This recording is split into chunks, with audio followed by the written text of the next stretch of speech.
kita kembali bertemu di Sastra Bulan Purnama, kali ini edisi 116. Seperti biasa, selama 1 tahun lebih ini, Sastra Bulan Purnama masih dalam suasana atau situasi pandemi.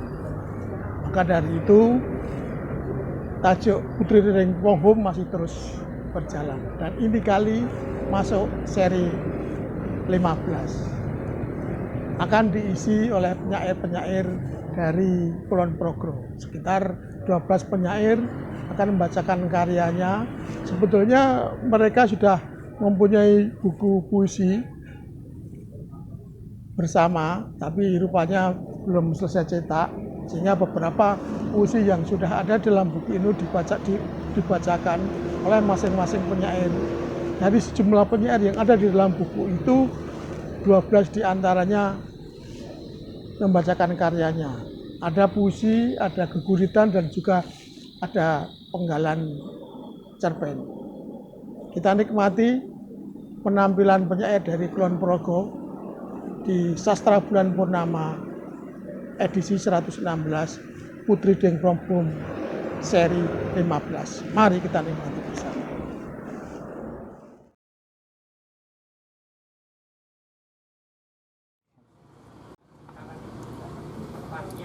Tiba-tiba listrik padam. Gelapnya menyelimuti seluruh sudut rumah. Bahkan saking gelapnya, aku jadi teringat dulu Rina saat ia berumur 9 tahun. Sadar sih, masih menjadi guru di negeri seberang. Lebih terang mana antara bulan dengan bintang? Rina terlihat bermain dengan sebuah lilin yang kian habis dimakan waktu. Malam jadi semakin syahdu karena rintik hujan telah mengelilingi mereka sejak maghrib, disertai kilat yang sesekali mengagetkan bocah kecil yang sedang asik bermain bayangannya sendiri. Bentuknya menyerupai rusa ketika jari tengahnya dikatupkan bersama jempol dan jari yang lain dibiarkan tegak berdiri, atau bentuk kelinci yang menggunakan tangan satunya hanya dengan membentuk bilangan 2. Lalu mereka memulai percakapannya layaknya dongeng yang sering ia lihat di televisi. "Bulanlah, Pak," jawab Rina yang masih asik bermain dengan jemarinya. Kali ini berbentuk kancil dan ular. Masih dengan memanfaatkan terang lilin, sehingga bayangannya nampak begitu besar di tembok. Kok bisa? Kalau purnama hilang bagaimana? Kembalikan lagi pertanyaannya, membuat alisnya menyatu dan makin tikam drama jemarinya saat. Tapi kan masih bisa hari esok. Bulannya masih ada walau berbentuk sabit, ya kan? Jawabannya dari anak bungsunya hanya membuatnya tersenyum. Kata-katanya kadang menyiratkan sesuatu. Masih ada hari esok. Kalimatnya penuh dengan pengharapan, walaupun ia sadar jawabannya tidak nyambung, karena bulan tidak menciptakan cahayanya sendiri, melainkan ada karena pantulan matahari. Kalau Bapak pasti pilih bintang ya? Sama kok dengan kamu, karena cahaya bulan banyak menyimpan kerinduan.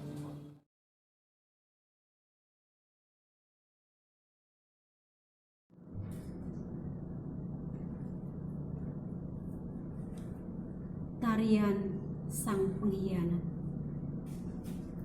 Jenuh mencekik leherku, sesak nafasku hingga hawa pagi tak mampu lagi kuregu. Berperangkap sunyi yang memaksaku untuk terus menghirupnya. Dari balik dinding lara, aku bercengkerama dengan senyap. Aku dikepung bosan maha dahsyat. Aku dibelit rindu hingga sekarat. Mampukah jemari rapuh meledakkan rantai belenggu hingga menjadi kepingan? Hingga lenyap rasa pedih yang mengiris hati. Dari balik dinding lara, Kutatap geram pengkhianat yang menari di padang rumput berhamburan cahaya. Disinggahi gelak tawa kemenangan, harimu tetap seindah kemarin. Tak ada aroma kengerian. Mengapa aku masih di sini? Sementara kau berdansa di luar sana dengan wajah puas mengejekku yang rela terpenjara dalam pengap. Untuk menyelamatkan satu dua nyawa, lalu kau menghancurkan segalanya, sia-sia tak berbekas. Jenuh ini mulai jenuh untuk terus bertahan. Meletus hingga muncul penat yang terus menekan kuat, hingga pecah berhamburan menjadi muak. Kumohon, cukuplah muak ini saja yang masih mampu kutahan. Jangan meledak, jangan. Samigaluh, 13 Mei 2020.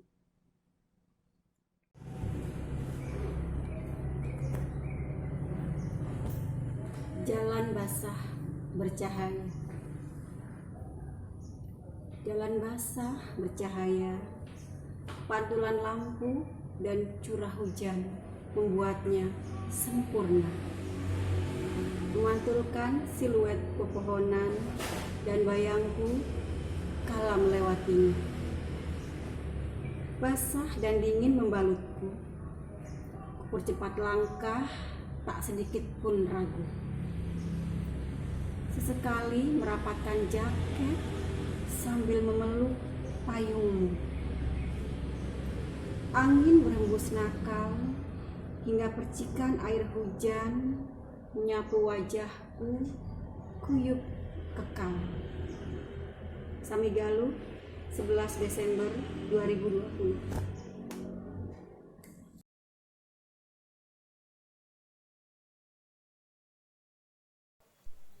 Dalane mulya karipta dening Nyai Bardal Dresnala. Gegambaran ana pucuking gunung, ngumbar rasa ati kang suwung, bingung rasaku nganti kaya wong gemblung. Aku banjur kelingan, ujare bapa, jarine biyung. Dudu menang lan gebyar, dudu praja lan prada, uga dudu tropi lan medali, dudu pangkat, jabatan, lan uga dudu pangalembana kang bisa njunjung martabat lan gawe mulya. Kawruhana, kabeh lakumu iku hamung ana wening lan resiking cipta, tentreming wardaya kang bisa aweh kamulyan. Mulyaning diri, mulyaning keluarga, lan uga mulyaning nusa lan bangsa. Lakonana ing saben mangsa kala, tansah caket sujud mring Hyang Kang Maha Kuwasa.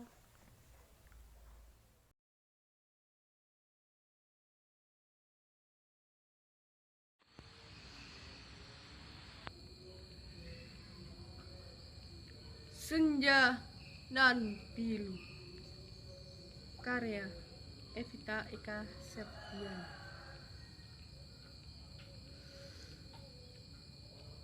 Rona merah hiasi langit, mega berkumpul padu, diikuti burung berhambur pulang.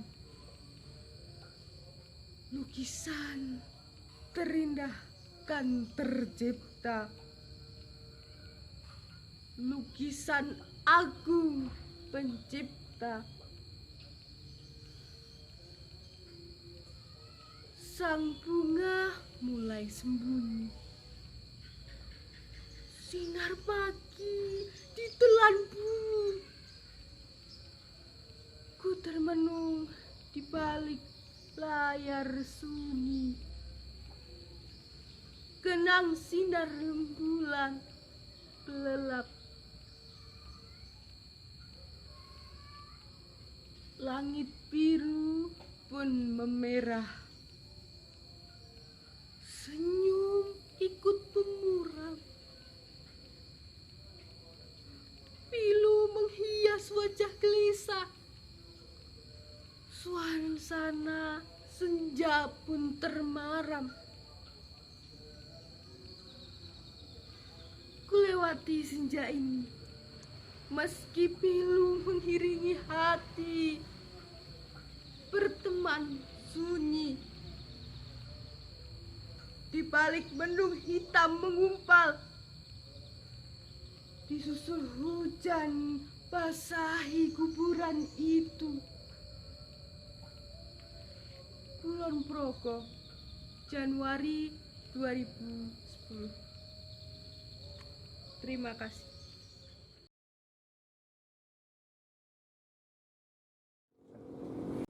Selama masa isolasi, Sarmun merasa sehat-sehat saja.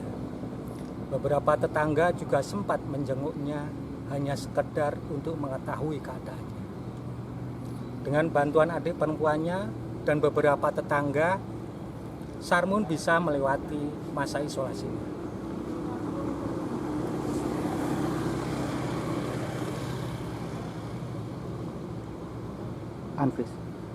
Setelahnya, Sarmun berpikir keras tentang bagaimana melanjutkan hidupnya di kampung.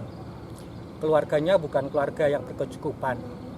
Bapaknya hanya punya sepetak sawah yang dikerjakan tetangga dengan sistem bagi hasil.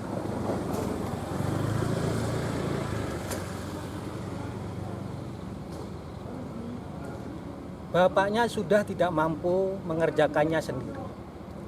Sarmun sendiri merasa tidak bisa lagi mengolah sawah. Dia sudah lama tidak pernah menyangkul dan bercocok tanam selama di kota. Sarmun belum tahu mau kerja apa di kampung. Keseringan Sarmun berpikir terlalu serius menjadikan kepalanya pusing. Tak jarang penyakit asma warisan ibunya kambuh karenanya. Akhirnya, atas izin bapaknya, dia menggadaikan surat sawahnya untuk dibelikan sepeda motor. Sarmun mencoba peruntungan menjadi tukang ojek. Dia mangkal dekat terminal kecamatan. Sarmun bekerja sangat keras. Dia berangkat pagi dan pulang malam. Dia merasa beban tanggungannya sangat berat. Selain harus menghidupi keluarganya, dia juga harus membayar cicilan untuk menebus surat sawahnya. Dalam ngojek, Sarmun tidak pilih-pilih penumpang. Semua penumpang ia layani. Tidak memandang berasal dari mana dan tujuannya kemana. Banyak teman kerjanya yang tidak berani melakukannya. Sarmun tidak memperdulikannya. Tekadnya hanya satu, mendapatkan uang sebanyak-banyaknya. Karena Sarmun sering abai terhadap kondisi kesehatannya, Surti sesekali mengingatkan suaminya. Jangan lupa jaga kondisi kesehatanmu, Mas.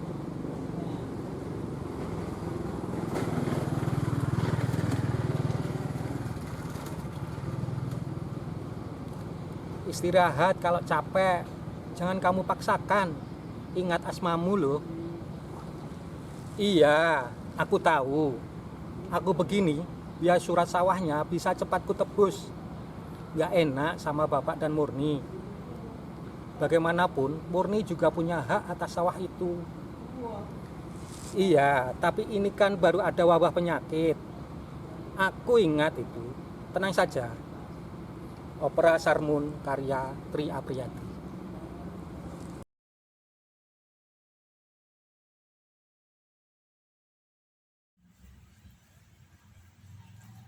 Kidung Pandan Segegek dening Jengrus. Gumlewange Sang Bagaskara ing sisih kulon. Amungkasi lelakon kang wis kawuri. Mobat mabiting kahanan kang ora bisa den selaki. Prasangka pandakwa kang ora bisa den endani. Kabeh ora mung bisa den getuni. Nanging wis wancine kanggo mawas diri. Sawangen jembaring segara tan bisa ngluwi jembaring kasabaran. Gedhening ombak tan bisa ngluwi gedhening tekad.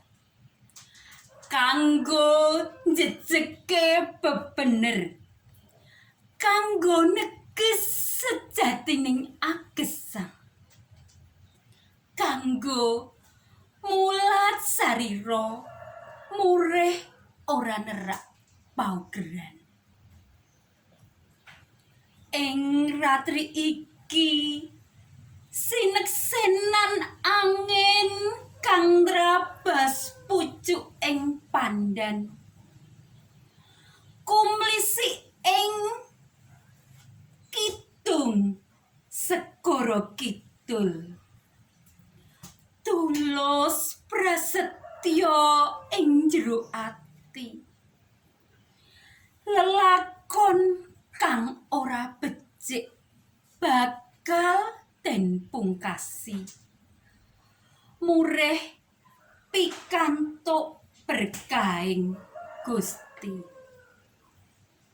Pandan Segegek ing malem 1 Sura warsa 2022. Matur nuwun.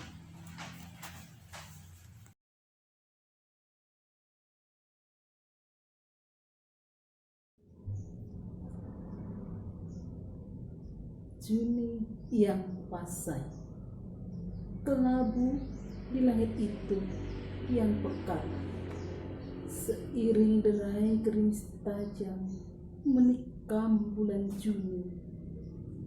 Meski aku setabah deras kata-katamu, ku kembangkan payung di jalan ingatan tentangmu. Jejak kakiku mengeja langkah yang terhapus dalam lagu memungut serpihan rindu. Bias air mata melimpah mengakar di tepian waktu. Kutanya pada kuncup kembang, sanggupkah mekar? Langkata 7 Juni 2020. Kosong adalah isi. Ku cari aksara-aksara di atas meja berdebu. Ku cari kata-kata dalam laci pengat.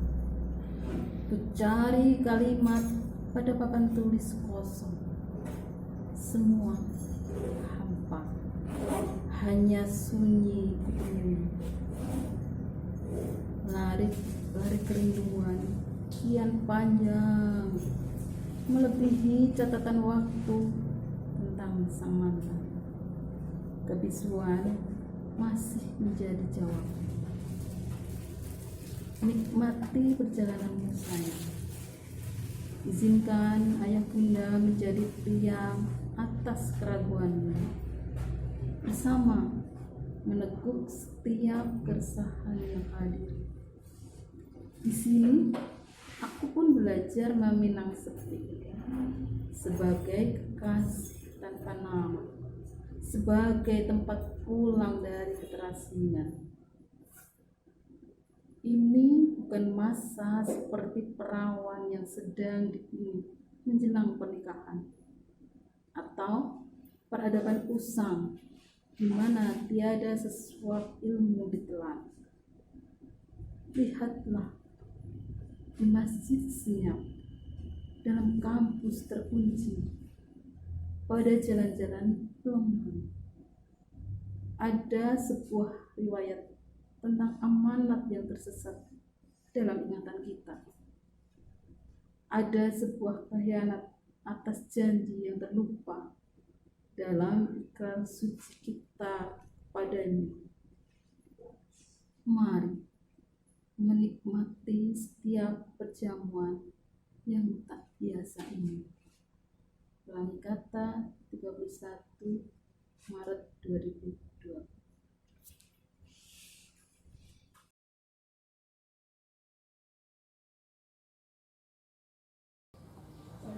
Selamat malam. Kita satu jalan dalam sunyi, menebus luka dihujani tanda tanya, menapaki jalan samar, tercekik harapan, hilang dicengkam malam.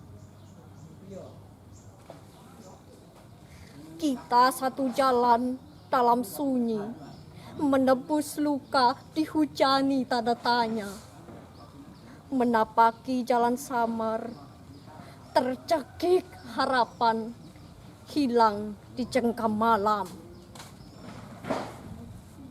Kita satu jalan dalam sunyi, menebus luka dihujani tanda tanya, menapaki jalan samar, tercekik harapan, hilang dicengkam malam.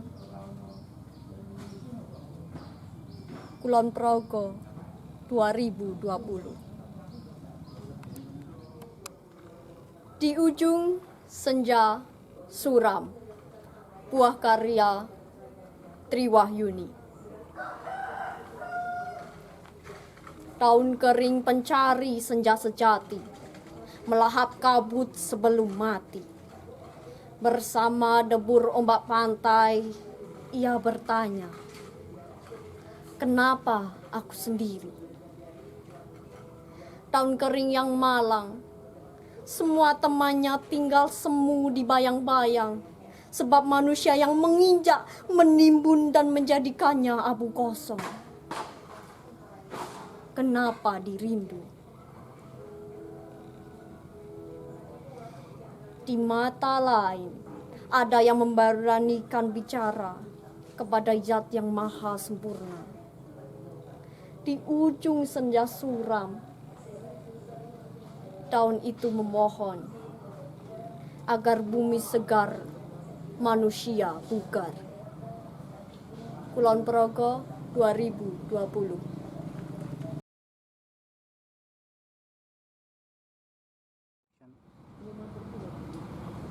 Yang rindu untuk Oto Sukatno CR.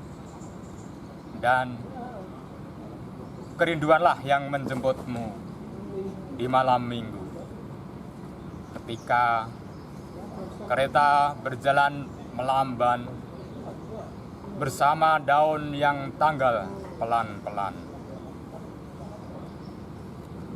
Dan rindumu tak ada yang menanggung, bahkan teks dan panggung. Hanya bermesraan dengan keabadian, sanggup menuntaskan. Wisma Aksara 2020. Yang fana untuk Sabardi Djoko Damono. Sejak kau menulis yang fana adalah waktu, orang beramai-ramai berebut pintu. Lupa kalau mereka sedang berada di jalan, bahkan tanpa lampu penerangan. Wisma Aksara 2020. Kembang Desember dening Ika Zardi Seliha. Kowe kang tumatakan tuwa ing tepi-tepining asepi lemah nelo. Kagarang ketika dawa nalikane udan sepisan hang lelipur ati.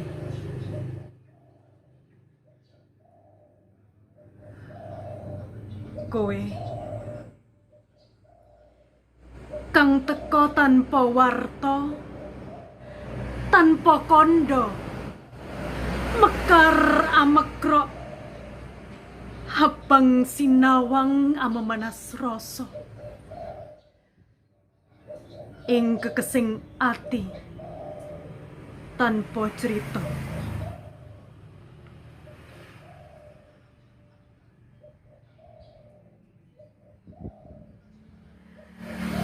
Kowe kembang Desember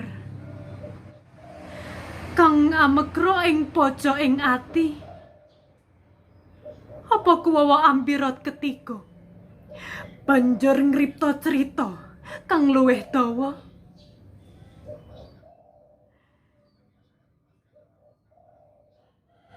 Kaya dene wengi iki beda karo lumrahing wengi. Kaprungu swaraning kidung saur suluk saubenging jagat. Kebak donga tangis ing Sukarna.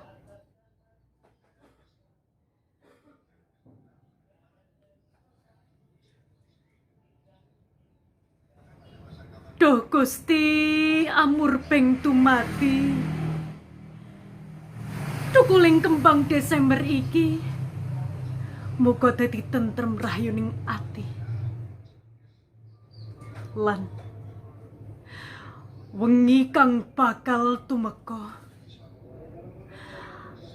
langgeng cerita kang rinoso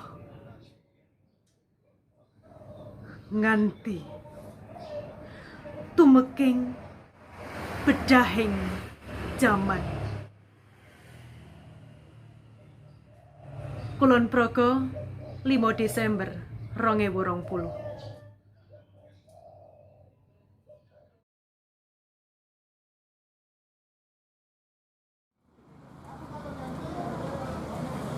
Bahasa gelap Marjukin Suad. Siapa punya gelap saat samar terlelap? Siapa punya amarah saat darah tak terkendali diri?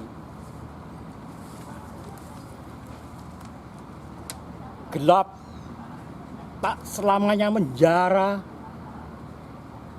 samar tak selamanya meragu. Gelap bisa terbuat, samar cara sembunyi. Bahkan kadang memukul, menjerat, ragu, lalu celaka. 2020.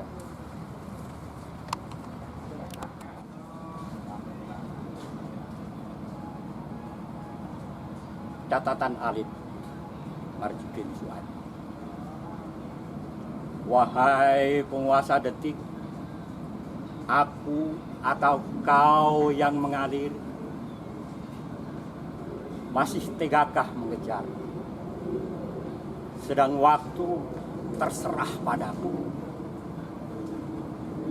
atau karena selalu gagal ngerti, kemerdekaan tak bisa terbagi, maunya apapun mau. Terlalu. Wahai penguasa detik, aku atau kau yang mengalir, masih tegakah mengejar, sedang waktu terserah padaku, atau karena selalu gagal ngerti, kemerdekaan tak bisa terbagi, maunya apapun mauku. Terlalu. Wahai penguasa detik, aku atau kau yang mengalir? Masih tegakah mengejar, sedang waktu terserah padaku? Atau karena selalu gagal ngerti, kemerdekaan tak bisa terbagi? Maunya apapun mauku. Terlalu. 2-0. Terima kasih para penyair, terpenis, dan penggurit dari Kulon Progo yang telah tampil di Sastra Bulan Purnama dengan membacakan karyanya yang cukup baik, dengan ekspresi yang berbeda-beda dan lokasi yang juga berlainan. Mereka tampil dengan gayanya, dengan antusiasme, dan menunjukkan 12 penyair menunjukkan bahwa di Kulon Progo karya sastra masih terus tinggi. Generasi yang berbeda-beda terus berkarya. Ini kali mereka tampil di Sastra Bulan Purnama, kali lain mereka juga kita harapkan untuk kembali mengisi Sastra Bulan Purnama. Terima kasih, sampai bertemu di bulan Mei. Sastra Bulan Purnama akan meluncurkan buku puisi seri Sastra Tembi yang diberi judul Hujan Pertama di Bulan Purnama. Sampai ketemu bulan depan. Terima kasih.